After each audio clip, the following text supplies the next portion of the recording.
काय शिकलेले लोकही अंधश्रद्धा पाळतात, यावर तुमचं मत काय हो? प्रत्येकाचा स्वभाव गुणधर्म वेगळे असतात ग. अंधश्रद्धेच्या पायाची मुख्य गोष्ट म्हणजे भीती असते ग. आपल्या मनाला भीती वाटली ना म्हणजे आपण सैरभैर होतो आणि वेळ काय कुणाच्या हाती नसते. अहो, एक विचारू का?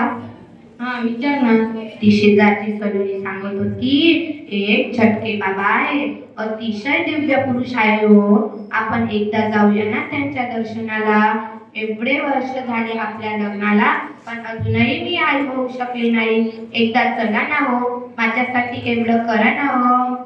अरे देवा, तुझ्या मनात हा विचार आलाच कसा? तू काय पागल की झालीस का काय? त्या बाबाकडे गेल्याने कुणाला मुलं बाळ होतात का? काही पण पागल सारखी करते तू. भोंदू बाबाकडे गेल्याने कुणाला काहीच होत नाही. मी त्या भोंदू बाबाकडे येणार नाही आणि तुलाही जाऊ देणार नाही, समजलं?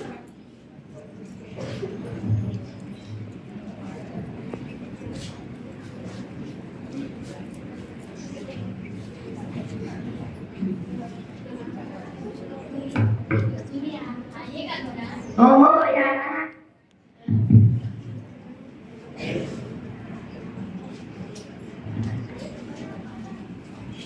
काय बाई, माझा नवरा अजिबात ऐकत नाही, अजिबात झटके बाबाकडे येणार नाही म्हणतो. काय करावं समजतच नाही. हे तुमचं तुम्ही बघा, मला तर फायदा झाला, या सोलोनीला पण फायदा झाला. मी प्रत्यक्ष दर्शन करून आले. थोडेसे विचित्र वाटते, पण खरंच देवी शक्ती आहे झटके बाबाकडे. खरंच की नाही सोलोनी? हो का आराध्या, कलांचे म्हणते ते बरोबर आहे. माझ्या एका मताला देखील फायदा झाला. तुला वाटलं तर दक्ष दे अथवा नको देऊ, पण तू एकदा जाऊन ये. मला वाटते का जावं, पण आमचे हे अजिबात ऐकत नाही. काय करावं? तू हरकतच. बरोबर सोलोनी, अगदी बरोबर. आमचे देखील ऐकत नव्हते, पण मी बरोबर काम केलं. आता दररोज 1 तास झटके बाबांची आरती करतात हे. ठीक आहे, मी पण त्यांना तयार करते. जाते जाते काळजी घे. हो.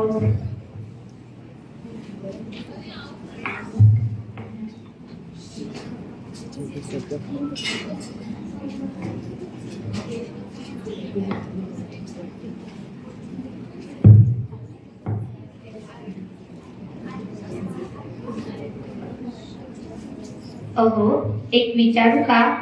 माझं ऐका, आपण झटके बाबाकडे जाऊया ना. एवढा दवाखान्यात आपण खर्च करतो, पण एकदा झटके बाबांचं दर्शन घ्यायला काय हरकत आहे? चला ना हो, चला ना. तू मला दिमाग करतो नको. पहिलेच मी टेन्शन मध्ये आहे, अजून तू भेजा खाऊ नको. जे काही होईल ते औषध उपचारानेच बरे होईल. मला एक कळत नाही, तू एवढी इंजिनिअरिंग शिकलेली बाई, तुझ्या मनात हा बाबाकडे जाण्याचा विचार आलाच कसा?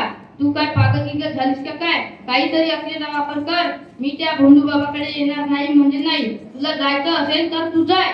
अहो, चला ना, माझ्यासाठी फक्त एकदा. उद्या मी सुट्टी घेते, तुम्ही घ्या, आपण जाऊन येऊ. मी येणार नाही म्हणजे नाही. तुला काय करायचं ते कर. असे कसे येत नाही? मी पण बघते. तुम्हाला प्रेमाने सांगते, तुम्ही झटके बाबाच्या दर्शनाला यायचं म्हणजे यायचं. जर का तुम्ही आले नाही तर रात्रीचं जेवण विसरायचं. तुझी हे कटकट ऐकण्यापेक्षा मी बाहेर निघून गेलेलं बरं. त्या झटके बाबाचं अंगात भूत तुझ्या कोणी भरवलं का? पहिला त्यालाच तिथे धमकी देईन मी.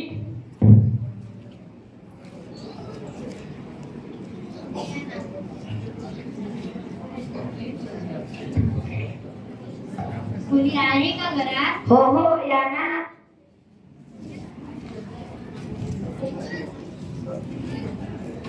काय ग आराध्या, आवडले का तुझे मिस्टर? हो ग आराध्या, झटके बाबांचा महिमा अगाध आहे ग. तू काहीही करून झटके बाबांचं दर्शन घे. हो ग, मला पण जावंसं वाटते, पण आमचे हे अजिबात ऐकत नाही. बघ, सकाळी यासाठी मी त्यांच्यासोबत भांडले देखील, पण हे ऐकतच नाही. काय करावं? तू असे कसे ऐकत नाही? बरोबर ऐकते. तू हट्ट धर. तू माहेरी जाण्याची धमकी दे. बरोबर, मग वार तुझा सारखा सरळ होईल. ही माणसाची जातनं अशीच असते, ऐकतच नाही. पण तू हार मानू नकोस का आराध्या. तू काही करून झटके बाबांचं दर्शन घे.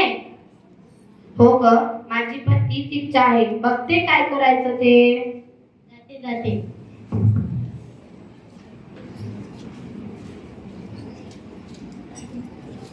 थोडं पाणी आण ग.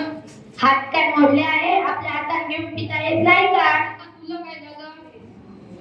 त्या झटके बाबाला एकट्याला दिसू दे, त्याला तिथेच दंडी देईन मी. हो ना, आपण खूप मोठे सावकार आहोत. पैशाले काय कमी आहे? एवढा औषध उपचार करून त्या दवाखान्याचं पोट भरायचं. पण एकदा त्या झटके बाबाकडे जायचं म्हणते तर हा जागता हालायला तयार नाही. अजिबात बायकोचं ऐकत नाही. असावा माणूस, पण असंही न कर. त्याच्या आईनं सांगावं, एका पायावर तयार. माझंच मेलीचं नशीब फुटकं. तू कुठल्या कुठे लादी लावली ग? काहीतरी कामाचे ठेव. विनाकारण घरात भांडण करते तू. हो ना, मी भान करत आहे. तुम्ही तो म्हणून मला सहन करावं. ज्या माणसाचं बायकोवर खरं प्रेम असते ना, तो असा वागतच नाही. बरोबर बायकोचं ऐकतं. तुझ्या डोक्याला कोण लागावं ग? शेवटी तुझा मेंदू फुटण्याचा झालाय म्हणायचा. माझा मेंदू गुंडात आहे म्हणते, तुमचाच आहे. मी आता माहेरी निघून जाते, मग बस बोंबलत. माझा मेंदू गुंडात आहे असं म्हणायला तुमची जी भेटतेच कशी, हेच मला समजत नाही. जा जा.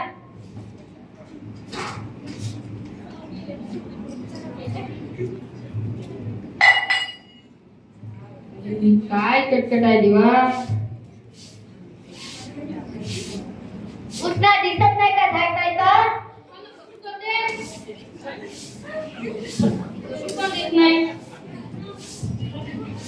उठणं दिसत नाही का झाकायचं? इकडला तिकडला नाचत आहे.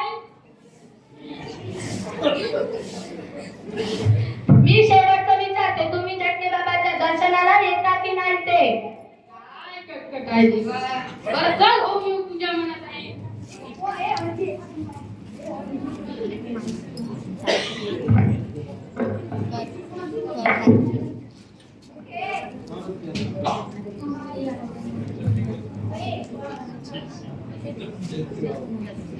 झटके बाबा की जय. झटके बाबा की जय. झटके बाबा की जय.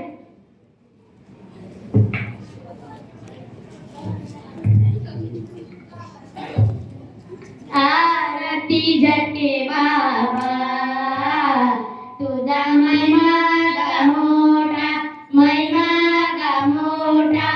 आरती झटके बाबा, नाही जीवा गा तोटा, जीवा गा तोटा. आरती झटके बाबा, नवसाला पावतोस, लई झटका देतोस, इच्छा पुरी करतोस, सुख शांती देतोस. आरती झटके बाबा. पाया पडा ना. हो हो, पडतो ना. सौभाग्यवती पुत्र अष्टपुत्र भव.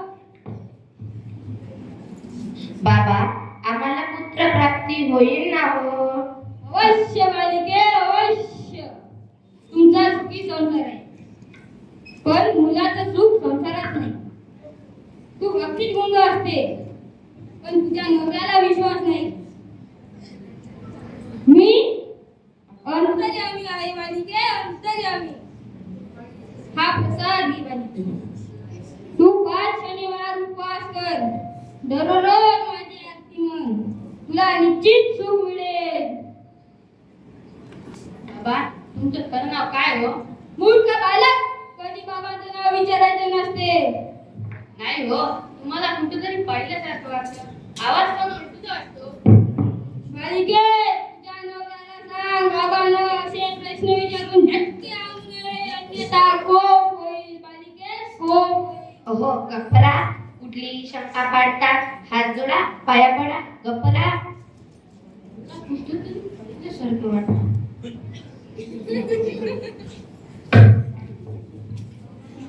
बघा बायांनो, बघा, हा कुणी दिव्य पुरुष झटके बाबा नाही. हे माझ्यासोबतच शिकत होतं. एका मोठ्या नादाने लागून नापास झालं आणि आता झटके बाबा बनून तुम्हा सर्वांना लुटत आहे. म्हणून सावध राहा बायांनो, सावध राहा. मला माफ करा, मला माफ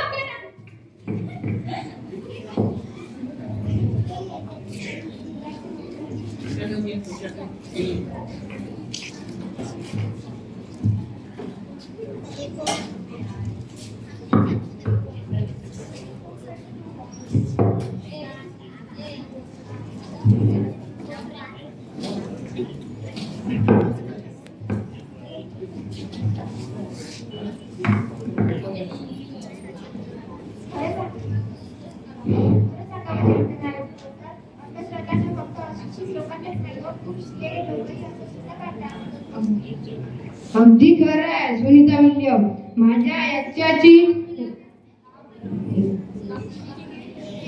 देणगी या पुस्तकात देखील मी विचार मांडलेले आहे. कधी कधी वाटतं शिकलेले लोकही अंधश्रद्धाळू असते.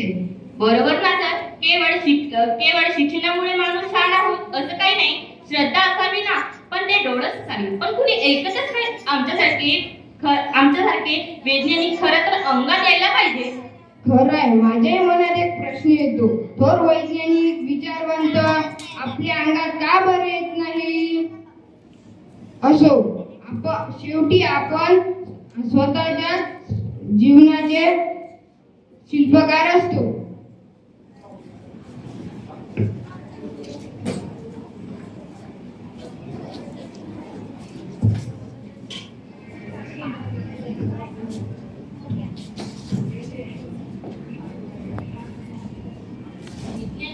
विज्ञानाने होऊया प्रबुद्ध, मती निधी शुद्ध चला करू. विज्ञानाने जीवाने शांती, उजाडूया कांती मानव्याचे. उजाडूया कांती मानव्याचे. जय विज्ञान.